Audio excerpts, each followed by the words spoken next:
जय जिनेन्द्र मैम। तो मेरा क्वेश्चन है कि जो निमित्त नैमित्तिक संबंध और कार्य जो संबंध है उसके बारे में बताइए। ओके। इसमें प्रबल कौन है और हमारी लाइफ में किसका कितना महत्व है? ओके, फर्स्ट ऑफ ऑल ये भी क्वेश्चन बहुत डीप है। जिन्होंने भी डीप में जैनिज्म स्टडी किया है और फिर ये क्वेश्चन उठाया, ऐसा मैं एज्यूम करती हूँ, है ना। आपकी आपकी स्टडी गहरी होगी, इसलिए आप ये क्वेश्चन कर रहे हैं। अदरवाइज तो जिसकी स्टडी गहरी नहीं है हम उनको अलग तरह से बताएंगे, और जिसकी स्टडी गहरी है हम उनको अलग तरह से बताएंगे। तो पहले तो जिनकी स्टडी गहरी नहीं है उनको ये दोनों संबंध का पहले ज्ञान कराना पड़ेगा। तो मैं क्या एज्यूम करूं कि आपको इन दोनों संबंधों का ज्ञान जी।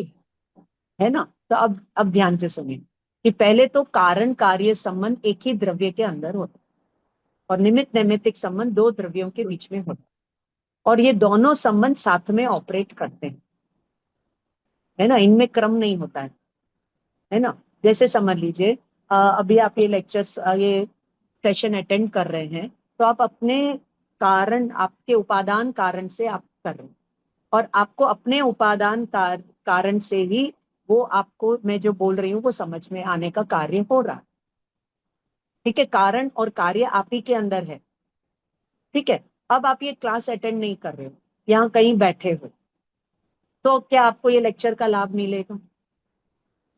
नहीं मिलेगा ना। तो निमित्त की जरूरत पड़ी, निमित्त की जरूरत पड़ी। अब चलो, निमित्त खड़ा है, निमित्त खड़ा है। अब मैं आपको एक एग्जाम्पल देती हूँ। जैसे मैंने कहा बॉल, मैंने कहा बॉल, तो आप लोगों ने क्या इमेजिन किया?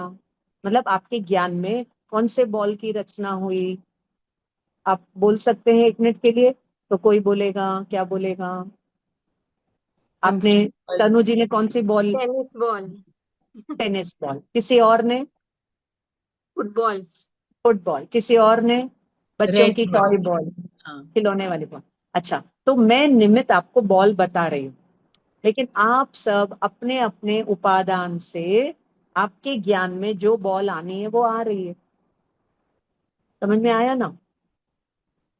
ठीक है। तो आप अगर ये क्लास अटेंड नहीं कर रहे होते तो कोई और निमित्त से कोई और कारण कार्य आपके अंदर चल रहा होता, ज्ञान और ये का चल रहा होता। लेकिन हमें क्या लग रहा है कि निमित्त से ज्ञान आता है। अब ध्यान से सुनिए कि अनंत, अनंत नहीं, बहुत सारे जीव समूह शरण में जाते, और भगवान की दिव्य ध्वनि फिर रही है। ठीक है।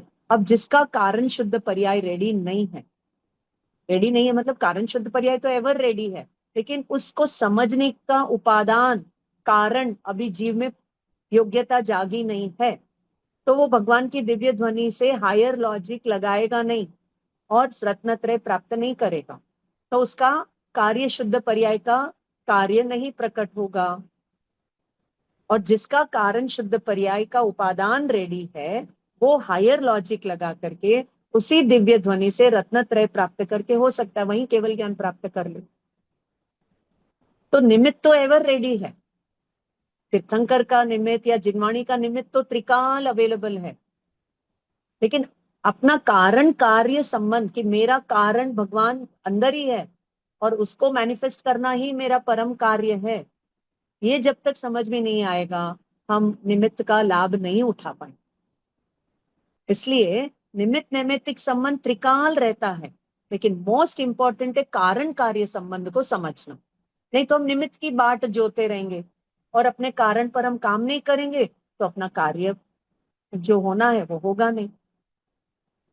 You understand? मैं तो बोले जा सकती हूँ इसके ऊपर, लेकिन आपको कुछ और पूछना है तो आप पूछिए, नहीं तो we can keep on discussing this topic. It's such a beautiful question again. इसलिए निमित्त नैमित्तिक एंड कारण कार्य is operating within the द्रव्य। जैसे दूध में दही बनने का कारण पड़ा है, लेकिन निमित्त भी चाहिए। ये लेडी नहीं तो दूसरे लेडी का निमित्त हो जाएगा। अगर इस दूध में अब भी दही बनने का कारण टाइम आ गया, तो ये लेडी नहीं है तो कोई और भाई भी जामन डाल देगा। निमित्त कोई भी हो सकता है, निमित्त का आग्रह नहीं होना चाहिए।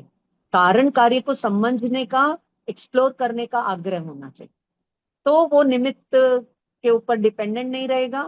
नहीं तो निमित्तों को रख के इन्होंने कराया, इसने इससे हुआ, वो मिथ्यात्व खड़ा ही रहेगा। राग द्वेष करता ही रहता। Okay, so both these sambandh are ever present in the universe with all the dravyas at all the times. But we always consider karan and karya between two dravya. है ना, कारण और कार्य, जैसे दूध में दही बनने का कारण है और ये चतुरबाई ने जामन डाला, वो निमित्त, वो कारण है। हाँ, वो ये कार्य हुआ दूध में से दही का, और कारण ये लेडी है। लेडी नहीं होती तो दही कैसे बनता। चलो, अब आप रोज दही जमाते हो, क्या रोज एक जैसा बनता है? आप तो वही हो ना, लेकिन कभी अच्छा बन जाता है, कभी समर में अलग तरह का बनेगा, विंटर में अलग तरह का बनेगा। कभी आप दूध को अच्छा ऊपर नीचे करके जामन डालोगे तो बहुत अच्छा दही बनेगा, है ना। तो जिस समय जिस दूध का जैसा दही बनना है, वैसा निमित्त का काम मौजूद रहे। अब इसको जिनवाणी को अपने आत्मा पर लगाइए कि प्रत्येक जीव में त्रिकाल भगवान बनने का कारण प्रेजेंट, शक्ति रूप में प्रेजेंट। तो क्या सब भगवान बन जाएंगे? बनते ही रहेंगे, बनते ही रहेंगे। अनंत 24 आती रहेगी, अनंत काल चक्र चलते रहेंगे, और अनंत जीवों को जिनवाणी समझ में आती रहेगी और चलते रहेंगे, और उनका कार्य होता रहेगा। अब निमित्तों से कार्य हो रहा है, तो फिर सबको एक ही अरियंत भगवान होते दुनिया में, वही सबको अरियंत बना देते ना, कार्य कर देते।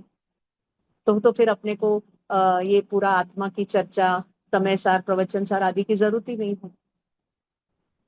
इसलिए निमित्त नैमित्तिक को समझना बहुत जरूरी है, ताकि हम अपने कारण कार्य पर फोकस कर सके। और कारण कार्य को समझेंगे तो निमित्त नैमित्तिक से दृष्टि हटे, स्व में टिके। पर से हटेगी, स्व में टिके। ये दोनों का अपना अपना रोल है, दोनों ever present. Very nice question, I really enjoyed all the questions. चलिए नेक्स्ट। तो यहाँ मैम कारण मतलब उपादान कह सकते हैं ना? हाँ, कारण मतलब उपादान शक्ति, कैसे, है ना। कारण शुद्ध पर्याय, कार्य शुद्ध पर्याय, पूरी बुक ही है कारण शुद्ध पर्याय की, नियम सार के प्रवचनों पर आधारित। पढ़िए, बहुत जबरदस्त बिल्कुल है ना। मैम। आपको मैं मेरा अनुभव बता देती हूँ। जब मैं ये बुक पढ़ी, very simple book, and then I called up my sir and I sir, sir मुझे तो मोक्ष मिल गया। फिर सर ने पूछा, ऐसा क्या पढ़ लिया कि तुम्हें मिल गया? ओ, मुझे मेरा कारण शुद्ध पर्याय की खबर लगी। ओ, मुझे मेरे कारण शुद्ध पर्याय की, yes that's the book, yes that's the book, beautiful book, beautiful cover page, you all should read that. और अभी हम लोग एक बहुत सुंदर बुक पढ़ रहे हैं, बाद में बताऊंगी, आप लोग पूछना। बुक मैम नहीं बताइए बोलूंगी, ना अभी। हम हाँ, वो है तत्व ज्ञान तरंगिनी। सब लोग जरूर पढ़िए। इससे आपको अपना तत्व ज्ञान, मतलब अपना उपादान कारण की इतनी अच्छी खबर लगेगी। ओ, मैं शुद्ध चिद रूप हूँ। सम 200-300 श्लोकास, और सब में एक मैं शुद्ध चिद रूप हूँ। उस एक चीज को बताने के लिए उन्होंने संसार की अनंत चीजों को बताया। इन सब के बीच में भी मैं वो शुद्ध चिद रूप से। पढ़िए, बहुत सुंदर बुक है, तत्व ज्ञान तरंगिनी है। शुद्ध चित रूपों की तरंग, तत्व ज्ञान का एप्लीकेशन। ठीक है। मैम हम अपनी समरी में इसका भी अध्ययन शुरू करेंगे, क्योंकि हम लोग जैसे अभी कुन कुन शतक ले रहे हैं ना, तो वैसे ही इसका भी कर सकते हैं, तो हमारा यस, स्वाध्याय भी हो जाएगा। Very beautiful Thank you. Text and we are enjoying it right now.